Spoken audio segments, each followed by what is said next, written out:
7 months into 2019, the year's first permanent Secretary of Defense has been selected.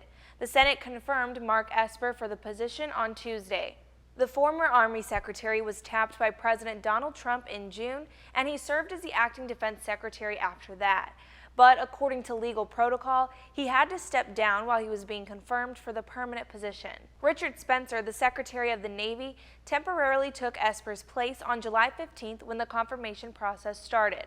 Before Esper, another President Trump pick, Pat Shanahan, seemed to be on the track for the permanent position of Defense Secretary, but he stepped down and withdrew himself from consideration in June after past domestic violence incidents involving his family were made public.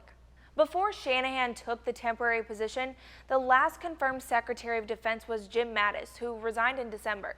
That's right, Mark Esper is the first permanent Secretary of Defense since then. Esper might have seemed like a natural pick for the Trump administration.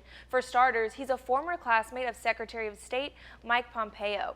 He made the strategic competition between the U.S. and China a priority, and he believes the U.S. needs to upgrade its existing programs to catch up to China and Russia's militaries. However, his background in the defense industry has raised some eyebrows.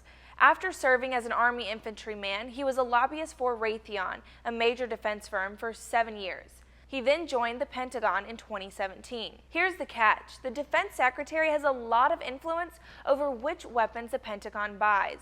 Not to mention, the Trump administration is currently unhappy with Turkey after the country decided to buy and use Russian-made missiles instead of weapons made by Raytheon. During his confirmation hearing, Esper and Senator Elizabeth Warren got into a heated exchange about his former employer, and she questioned his ethics.